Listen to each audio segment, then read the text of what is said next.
Hello everyone, स्वागत है आप सभी का हमारे यूट्यूब चैनल पर। आज हम शुरू करेंगे। देखिएगा, हमने क्लास 8th की जो साइंस है वो कंप्लीट कर ली है। आज हम स्टार्ट करेंगे क्लास 9th की एनसीईआरटी का फर्स्ट चैप्टर स्टार्ट करेंगे, हमारे आसपास के पदार्थ। मतलब आज हम मैटर के बारे में पढ़ेंगे। मैटर की कितनी स्टेट्स होती हैं, liquid state, solid state, liquid state और गैसियस स्टेट। और उसके बाद फोर्थ एंड फिफ्थ स्टेट भी खोज की गई है। तो उसके बाद देखिएगा, फर्स्ट और सेकंड चैप्टर जो है उसको आज हम कवर करेंगे। तो देखिएगा, स्टार्ट करते हैं फर्स्ट क्वेश्चन से। फर्स्ट क्वेश्चन क्या है हमारा?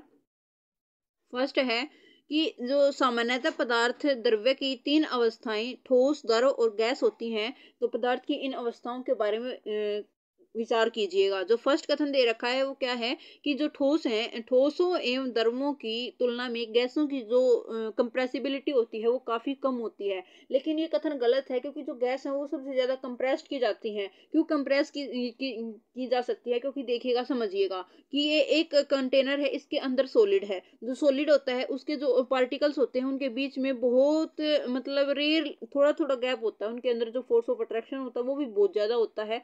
तो इनके बीच में जो फोर्स ऑफ अट्रैक्शन होता है, बिल्कुल पास पास इसके कण होते हैं। और इनको तोड़ने के लिए बहुत ज्यादा हीट की हमें आवश्यकता पड़ती है, और हम इसको कंप्रेस नहीं कर सकते हैं। और जो लिक्विड है ये क्या करता है कि इसको हम हल्का सा कंप्रेस कर सकते हैं। इसके अंदर जो वो होते हैं, इसके जो कण होते हैं वो एज कंपेयर टू सॉलिड थोड़े थोड़े दूर दूर होते हैं। सॉलिड के अंदर तो बिल्कुल पास पास होते हैं, और जो लिक्विड है इसके अंदर थोड़े थोड़े दूर दूर होते हैं। लेकिन जो गैस है, गैस के अंदर जो कण होते हैं ये बिल्कुल बहुत दूर दूर होते हैं, और इनके बीच में काफी स्पेस होता है। और जो इनके बीच में फोर्स ऑफ अट्रैक्शन होता है कणों के बीच में, ये काफी कम होता है। इसीलिए ये सबसे ज्यादा कंप्रेस हो सकती हैं। ठीक है, इनकी जो गैसों की जो कंप्रेसिबिलिटी है वो एज कम्पेयर टू सॉलिड और लिक्विड बहुत ज्यादा है। तो ये फर्स्ट क्वेश्चन जो है ये हमारा गलत है। और इसके जो अगर हम एग्जांपल देखें कंप्रेसिबिलिटी ऑफ गैसेस के, अगर हम एग्जांपल देखें तो कौन कौन से हैं, जैसे कि एलपीजी गैस है। और उसके बाद हॉस्पिटल्स के अंदर जो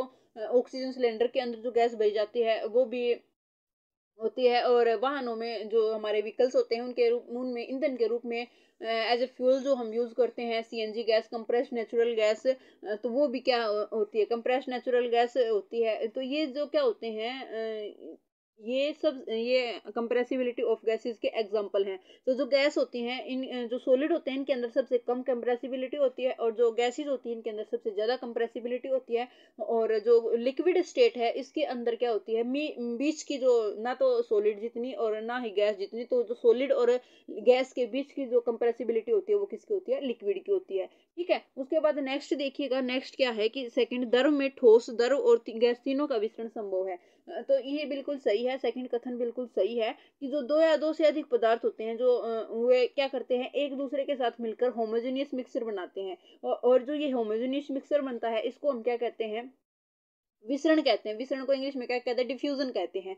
ठीक है, और जो लिक्विड है ये क्या करता है, सॉलिड, लिक्विड और गैस तीनों के साथ ही इसका जो डिफ्यूजन है वो पॉसिबल है। और जो सॉलिड है उनके एज कंपेयर टू सॉलिड, जो लिक्विड होते हैं उनमें जो डिफ्यूजन रेट होती है वो ज्यादा होती है। जैसे कि हम परफ्यूम छिड़कते हैं, रूम के अंदर हम परफ्यूम मारते हैं, तो जो परफ्यूम की जो महक है ये बहुत जल्दी ही पूरे कमरे में फैल जाती है। तो इसे हम कहते हैं विसरण, फैलना, डिफ्यूजन। ठीक है, और उसके बाद देखते हैं कि जो ये नेक्स्ट क्वेश्चन देखते हैं, इसका जो कथन हो, इसका जो करेक्ट आंसर होगा वो क्या होगा।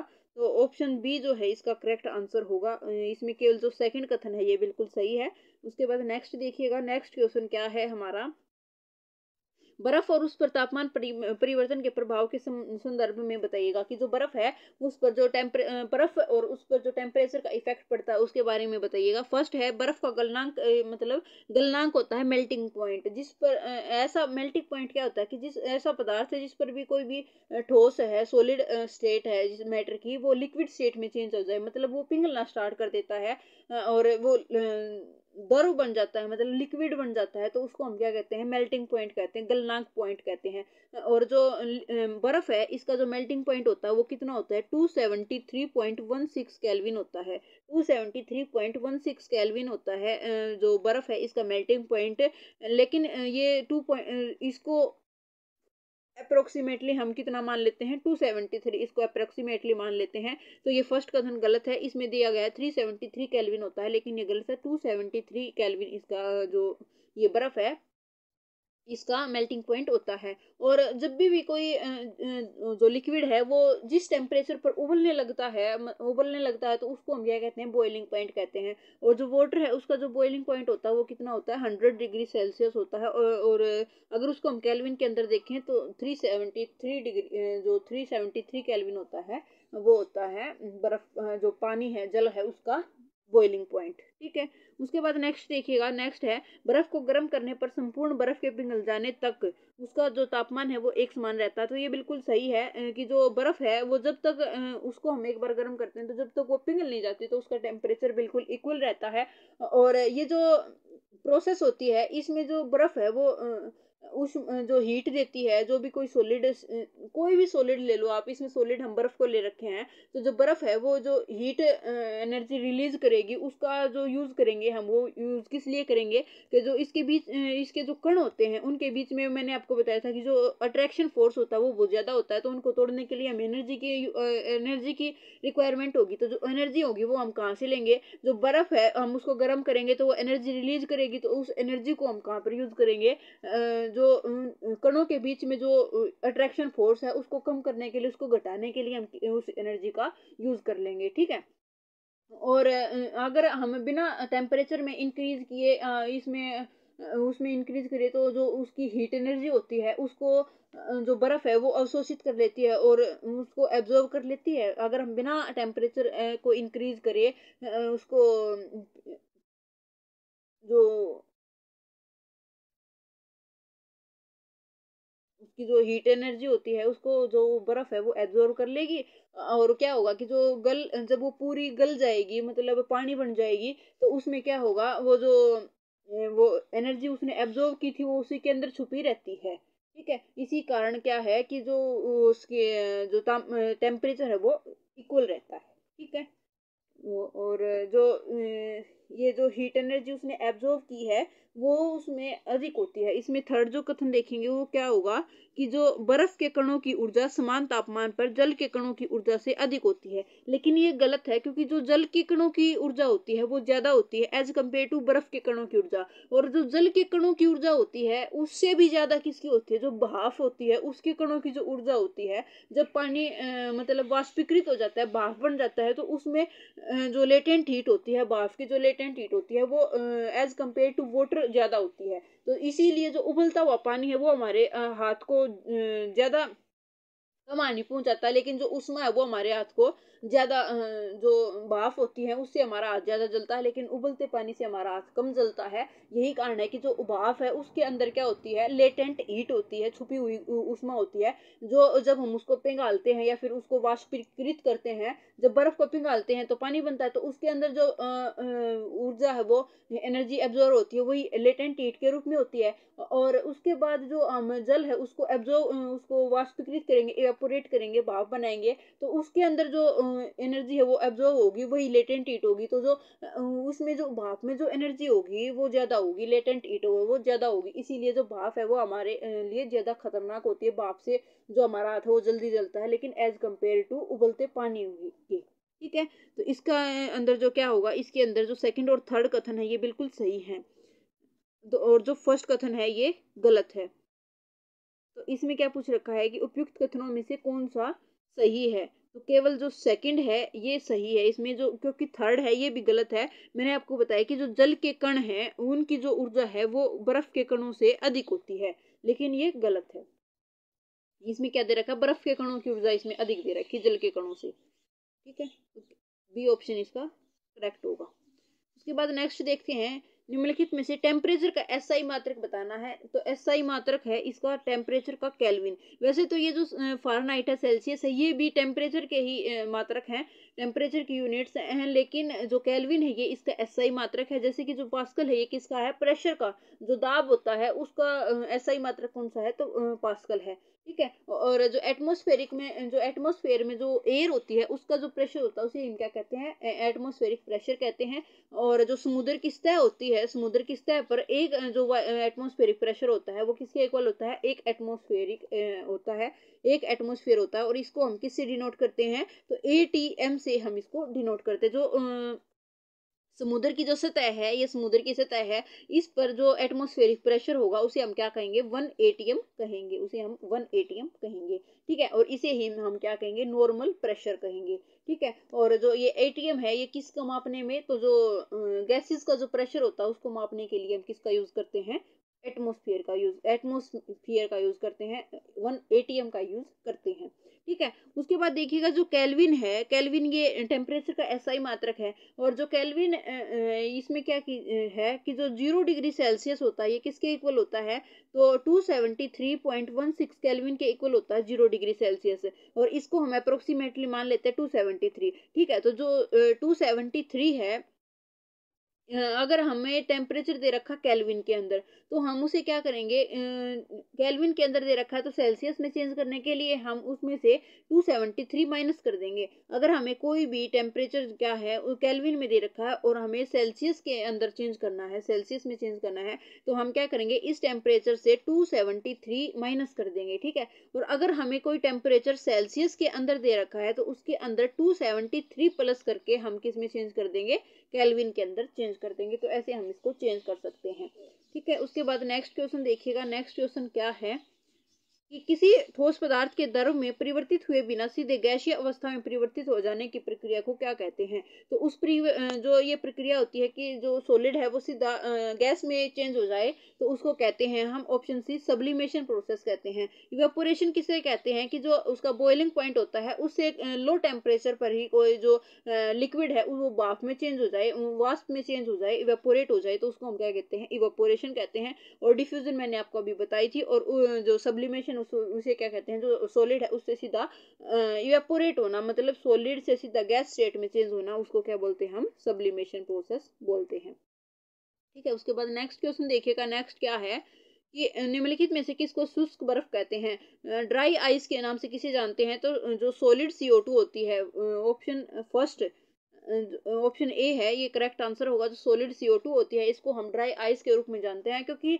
ये क्या होती है कि जो एक एटमॉस्फेरिक प्रेशर होता है उस पर सॉलिड CO2 होती है, ये लिक्विड अवस्था में ये सीधे जो सॉलिड स्टेट होती है उससे गैसियस स्टेट में चेंज हो जाती है 1 एटमॉस्फेयर टेम्परेचर प्रेशर पर। 1 एटमॉस्फेयर प्रेशर पर जो सॉलिड CO2 होती है ये सीधा बिना ही लिक्विड स्टेट में आए सॉलिड स्टेट से सीधा गैसियस स्टेट में चेंज हो जाती है। इसीलिए जो सॉलिड CO2 है इसको हम क्या कहते हैं, ड्राई आइस कहते हैं। ठीक है।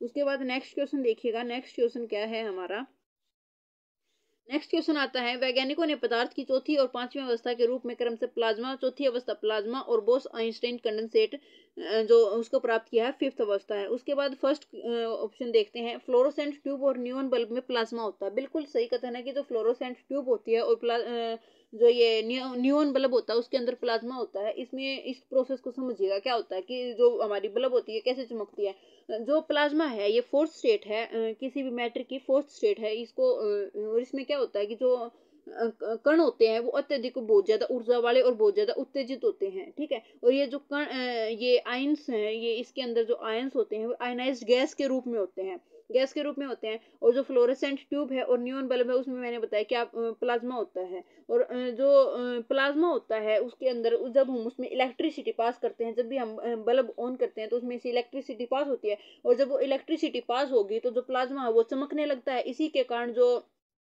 प्लाज्मा वो चमकने लगता है और हमारा बल्ब जल जाता है। ठीक है, हमें लाइट मिलती है। और इसके में क्या होता है कि जो गैस का जो नेचर है वो के अनुसार जो प्लाज्मा है वो एक स्पेसिफिक कलर देता है, स्पेसिफिक कलर की चमक देता है, जिसके कारण क्या होता है, प्लाज्मा के कारण ही जो सूर्य और तारे होते हैं उनके अंदर भी चमक किसके कारण होती है, प्लाज्मा के कारण होती है। जो हाई टेम्परेचर होता है तारों का उसके कारण ही प्लाज्मा बनता है, तारों के अंदर हाई टेम्परेचर के कारण प्लाज्मा बनता है। ठीक है। उसके बाद अब देखिएगा कि जो ये सेकंड कथन है ये क्या दे रखा है, सूर्य और तारों की चमक पदार्थ की पांचवी अवस्था बोस आइंस्टाइन कंडेंसेट के कारण होती है, लेकिन ये गलत है। मैंने अभी आपको बताया कि सूर्य और जो तारे हैं उनमें चमक किसके कारण होती है, प्लाज्मा के कारण होती है। और जो तारों के अंदर जो प्लाज्मा बनता है वो किस लो टेम्परेचर पर बनता है या हाई टेम्परेचर पर, तो हाई टेम्परेचर के पर जो तारे हैं उनके अंदर प्लाज्मा बनता है। ठीक है, तो ये जो सेकंड कथन है ये गलत है और फर्स्ट है ये सही है। फ्लोरोसेंट ट्यूब के अंदर और न्यून बल्ब के अंदर कौन सी, फ्लोरोसेंट ट्यूब में प्लाज्मा, इन दोनों में प्लाज्मा होता है, और जैसे ही हम उसके अंदर इलेक्ट्रिसिटी पास करते हैं तो वो प्लाज्मा के अंदर चमक आ जाती है और लाइट जल जाती है। ठीक है, उसके बाद हम बात करते हैं जो बोस आइंस्टाइन कंडेंसेट जो फिफ्थ स्टेट ऑफ मैटर है, इसके बारे में बात करते हैं। जो सत्येंद्रनाथ बोस थे ये इंडियन साइंटिस्ट थे, इंडियन फिजिक्स के साइंटिस्ट थे ये।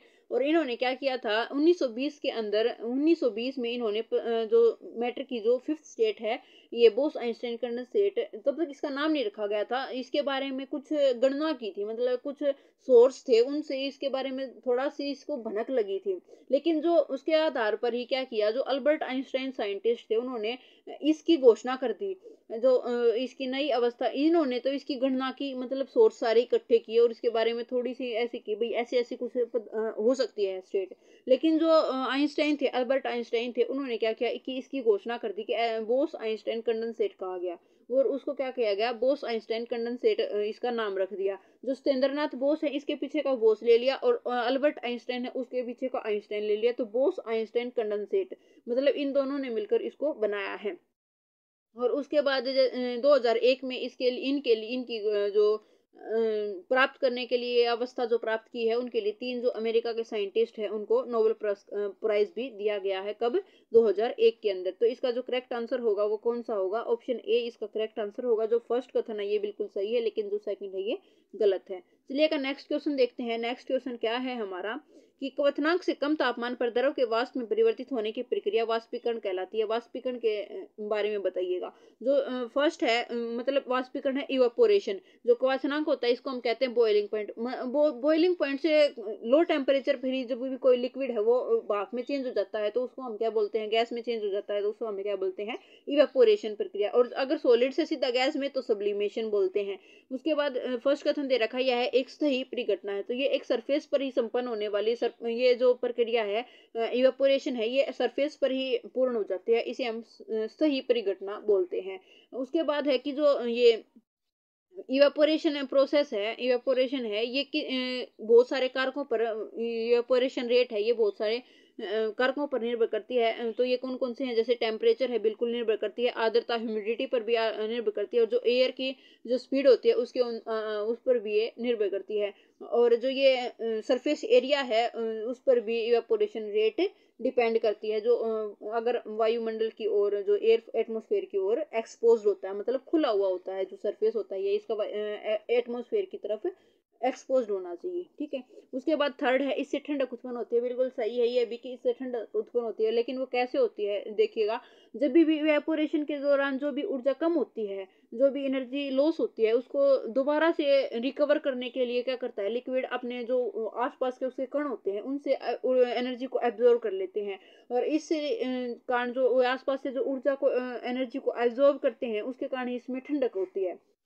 आप अपने आप से समझिएगा, जैसे गर्मियों के अंदर हमें पसीना आता है, गर्मियों में हमें पसीना आता है, और पसीना आने के कारण वो जो पानी जो पसीना होता है वो क्या करता है कि वाष्पीकरण इवापोरेशन के कारण जो वो लिक्विड होता है, पानी होता है, वो क्या करता है, पसीना हमारे शरीर से एनर्जी एब्जॉर्ब कर लेता है, हमारे शरीर या आसपास से एनर्जी एब्जॉर्ब कर लेता है, जिसके कारण क्या है, हमें ठंड उत्पन्न होती है। ठीक है, जैसे कि हम गर्मियों के अंदर जो वो ओढ़ कर लेट जाते हैं, कुछ भी चादर वगैरह कुछ ओढ़ कर लेट जाते हैं, और अंदर हमें पसीना आ जाता है, तो एक बार तो हमें गर्मी लगती है, जब वो हीट बहुत ज़्यादा वो होती है, उसको एब्जॉर्व कर लेती है, तो उसके बाद हमें थोड़ी देर बाद हमें वो ठंडक महसूस होने लगती है। ठीक है, तो ये इसके कथन तीनों ही बिल्कुल सही हैं। इसका जो करेक्ट आंसर होगा वो कौन सा होगा, डी इसका करेक्ट आंसर होगा। 1, 2 और 3 इसमें तीनों ही बिल्कुल सही है। उसके बाद देखिएगा, उसके बाद आता है हमारा नेक्स्ट चैप्टर, क्या हमारे आसपास के पदार्थ शुद्ध हैं। क्या हमारे आसपास के पदार्थ शुद्ध हैं, ये हमारा 9th क्लास का सेकंड चैप्टर है। तो ये इसकी शुरुआत करते हैं। फर्स्ट क्वेश्चन क्या है हमारा, कि फर्स्ट दे रखा है टिंक्चर आयोडीन जो होता है वो आयोडीन और अल्कोहल का सॉल्यूशन होता है। तो ये बिल्कुल सही है कि जो आयोडीन और अल्कोहल है उसके सॉल्यूशन को हम क्या कहते हैं, टिंक्चर आयोडीन कहते हैं। और ये जो टिंक्चर आयोडीन जो ये सॉल्यूशन है इसका यूज हम एंटीसेप्टिक के रूप में करते हैं। जैसे कि कोई कटा फटा होता है, कटे फटे पर या चोट पर जो बचाव के लिए, जैसे कि हम डिटोल का यूज करते हैं, कोई पर भी चोट लग जाती है तो उसको डिटोल से साफ कर हम उस पर पट्टी करते हैं, तो इसको हम एंटीसेप्टिक के रूप में यूज करते हैं टिंक्चर आयोडीन को। और जो टिंक्चर आयोडीन है किसका सोल्यूशन है, आयोडीन और अल्कोहल का सोल्यूशन कौन है, तो ये है टिंक्चर आयोडीन। ठीक है, उसके बाद है एरेटेड जो पेय होता है उसमें कार्बन डाइऑक्साइड घुली होती है। जैसे कि हम कोक पीते हैं, और उसके बाद क्या है, सोडा जल है, सोडा वाटर है और कोक है। इसके अंदर क्या होती है, इसके अंदर कार्बन डाइऑक्साइड घुली हुई होती है। इसके अंदर क्या घुली होती है, कार्बन डाइऑक्साइड। जैसे कि हम कोक की बोतल को खोलते हैं तो एकदम से जो उसके अंदर जो गैस होती है वो बहुत ज्यादा प्रेशर से बाहर निकलती है, कुछ उसमें से झाग से जो होते हुए बाहर निकलते हैं ना, तो उसी कारण उसमें क्या होती है, वो गैस भरी होती है, वो गैस बाहर निकलती है, बहुत ज्यादा प्रेशर से बाहर निकलती है वो। ठीक है, तो इसमें जो कथन कौन सा कथन सही है, तो इसमें दोनों ही कथन बिल्कुल सही है। ऑप्शन सी इसका करेक्ट आंसर होगा। चलिएगा नेक्स्ट क्वेश्चन देखते हैं। नेक्स्ट क्वेश्चन क्या है हमारा, कि जो कोलाइडल सॉल्यूशन है उसके बारे में विचार कीजिएगा। फर्स्ट है, यह एक होमोजेनियस मिक्सचर होता है। कोलाइडल जो कण होते हैं वो प्रकाश की किरणों जो लाइट रेज होती हैं उनको फैला देते हैं। थर्ड है कि जो ये सॉल्यूशन है ये टिंडाल इफेक्ट शो करता है। फोर्थ है कि दूध और पानी का मिश्रण कोलाइडल सॉल्यूशन कहलाता है। आइए अब इनके बारे में बातचीत करते हैं कि जो क्या ये कथन कौन सा कथन सही है और कौन सा कथन गलत है। जो कोलाइडल सॉल्यूशन होता है वो सॉल्यूशन, खाली सॉल्यूशन और जो सस्पेंशन होता है उनसे बहुत डिफरेंट होता है कोलाइडल सॉल्यूशन। इसके अंदर क्या होता है कि जो सॉल्यूशन है वो एक होमोजेनियस मिक्सचर होता है। होमोजेनियस मिक्सचर क्या होता है, उसमें जो पार्टिकल्स होते हैं वे बहुत छोटे छोटे होते हैं और वे आपस में बिल्कुल मिल जाते हैं। मतलब उनको हम किसी स्पेसिफिक मेथड से ही उनको डिफरेंट कर सकते हैं। जैसे कि जो पानी है, पानी के अंदर चीनी को घोलना, ये कौन सा मिक्सचर है, होमोजेनियस मिक्सचर है। और पानी के अंदर रेत को डालना, ये कौन सा मिक्सचर है, तो ये हेट्रोजीनियस मिक्सचर है। जो हेट्रोजीनियस मिक्सचर है उसको हम क्या कहते हैं, उसको हम सस्पेंशन कहते हैं। जो हेट्रोजीनियस मिक्सचर है मतलब सस्पेंशन है, उसके अंदर जो पार्टिकल्स होते हैं उनका साइज जो होता है वो बहुत बड़ा होता है। और जो होमोजेनियस मिक्सचर है मतलब सॉल्यूशन है, उसके अंदर जो साइज पार्टिकल का साइज होता है वो बहुत छोटा होता है। जो लेकिन जो कोलाइडल सॉल्यूशन है उनका as compared to homogeneous mixture थोड़े से ज़्यादा बड़े होते हैं। और जो हेट्रोजीनियस मिक्सचर होता है उससे इनका ये कोलाइडल सॉल्यूशन होता है इसके कणों का आकार छोटा होता है। इसीलिए जो ये कोलाइडल सॉल्यूशन है ये दिखता तो कैसा दिखता है, होमोजीनियस के जैसा प्रतीत होता है हमें, लेकिन जो ये रियलिटी में होता है ये कैसा होता है, ये हेट्रोजीनियस मिक्सचर होता है। मतलब सस्पेंशन का एग्जाम्पल होता है, ये हेट्रोजीनियस मिक्सचर होता है। ठीक है, उसके बाद नेक्स्ट देखिएगा कि जो कोलाइडल के जो कण हैं वे प्रकाश की किरणों को फैला देते हैं। ये क्या होता है कि जो कोलाइडल के जो पार्टिकल्स होते हैं, कोलाइडल सॉल्यूशन के जो पार्टिकल्स होते हैं वे जो लाइट की रेज आती हैं उनको आसानी से फैला देते हैं। और जो लाइट की जो रेज होती हैं ये जो उनके जो पार्टिकल हैं इनके द्वारा लाइट की रेज को फैलाना ही क्या कहलाता है, टिंडाल इफेक्ट कहलाता है। ठीक है, जो कोलाइडल सॉल्यूशन के जो कण पार्टिकल्स हैं वे लाइट की रेज को फैलाते हैं, उसी को हम क्या बोलते हैं, टिंडाल इफेक्ट कहते हैं। ठीक है, और जो ये टिंडाल इफेक्ट है इसके ये नाम कैसे पड़ा, कि जो टिंडाल नाम के वैज्ञानिक ने इसकी खोज की थी, इसी कारण इसको क्या कहते हैं, टिंडाल इफेक्ट कहते हैं। उसके बाद ये सेकंड भी ठीक है, सेकंड कथन सही है कि ये कोलाइडल जो कण है वे प्रकाश की किरणों को फैला देते हैं, बिल्कुल सही है। और थर्ड है कि ये है विलियन टिंडल इफेक्ट शो करता है, बिल्कुल सही है। लेकिन जो ये मिक्सचर बताया है मैंने आपको, ये कैसा होता है, कोलाइडल सॉल्यूशन कैसा होता है, ये हेट्रोजीनियस होता है।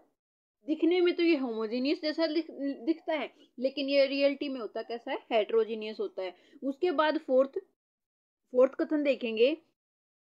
तो फोर्थ कथन में क्या है कि जो दूध और पानी का मिश्रण है ये कोलाइडल विलियन का उदाहरण है, कोलाइडल सॉल्यूशन का एग्जांपल है।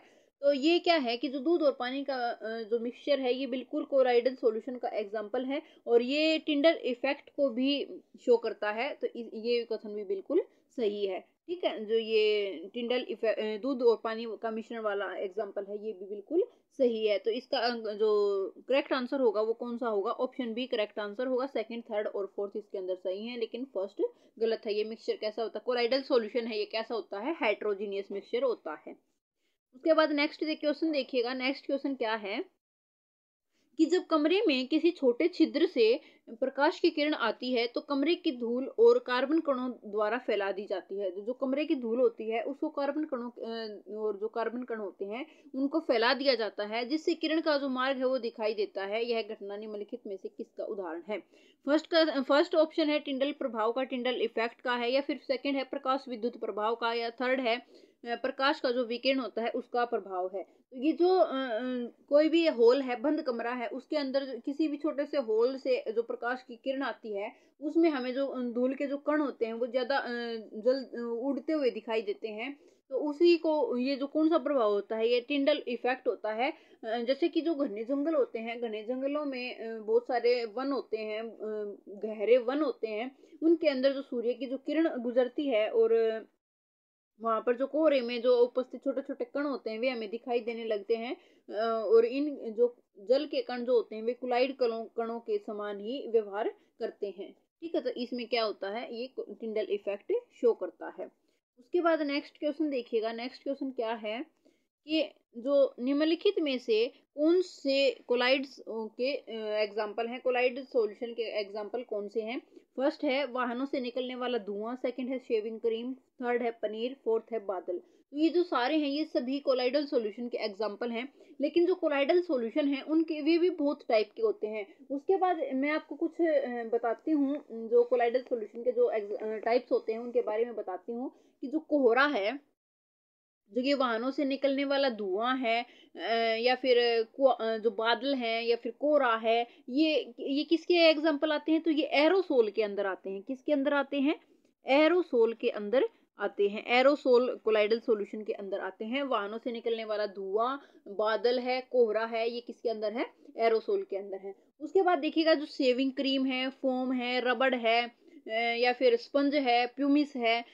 शेविंग क्रीम, दोबारा से सुनिएगा, शेविंग क्रीम, फोम, रबड़, स्पंज, प्यूमिस, ये किसके अंदर आते हैं? तो ये फोम के अंदर आते हैं। ठीक है, उसके बाद पनीर देखिएगा, दूध है, फेस क्रीम है, ये किसके अंदर आते हैं? दूध और फेस क्रीम इमल्शन के अंदर आते हैं। और ये जो पनीर है, जेली है, मक्खन है, ये किसके अंदर आते हैं? जेल के अंदर आते हैं। पनीर, जेली, मक्खन, ये किसके अंदर है? जेल के अंदर है। और दूध किसके अंदर है? तो इमल्शन के अंदर है दूध। और फेस क्रीम भी किसके अंदर है? इमल्शन के अंदर है। मैग्नीशिया मिल्क है या फिर कीचड़ है, तो ये किसके अंदर आते हैं? सोल के अंदर आते हैं। कीचड़, मड वगैरह जो है ये किसके अंदर है? कीचड़, सोल के अंदर आते हैं। उसके बाद है कि जो पत्थर है, रंगीन रत्न पत्थर होते हैं, या फिर दूध या कांच है, ये किसके अंदर है? सॉलिड सोल के अंदर आते हैं। दूध या कांच सॉलिड सोल के अंदर आता है।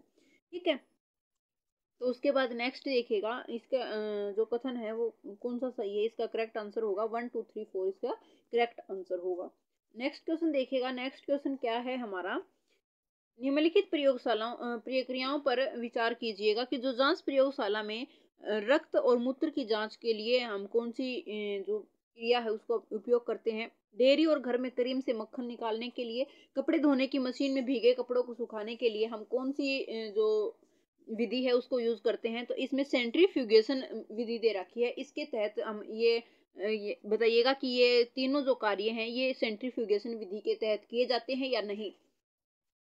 जो उपयुक्त तीनों कार्य हैं, जैसे कि जो लेबोरेटरी होती है उनके अंदर जो ब्लड की जांच होती है उसमें भी हम किसको? सेंट्रीफ्यूगेशन विधि, एक जो उनका बाउल होता है उसके अंदर उसको डाल देते हैं, मशीन के अंदर उनको डालते हैं और वो ऐसे ऐसे घूमता है, गोल घूमता है, और वो जो ये जो उसके अंदर से ये इसको कणों को अलग निकाल करके इसकी जांच की जाती है। डेयरी में जो घर में क्रीम होती है तो उसमें भी यही सेंट्रीफ्यूगेशन विधि यूज की जाती है। और कपड़े धोने की मशीन में भी यही विधि, सेंट्रीफ्यूगेशन विधि यूज की जाती है। जो ये सेंट्रीफ्यूगेशन विधि होती है अपकेंद्रण विधि होती है। इसमें क्या होता है कि वस्तुओं को बहुत ज्यादा तेज गति से घुमाया जाता है, गोल घुमाया जाता है, और इसमें जो भारी कण होते हैं वो नीचे बैठ जाते हैं और जो हल्के कण होते हैं वो ऊपर आ जाते हैं।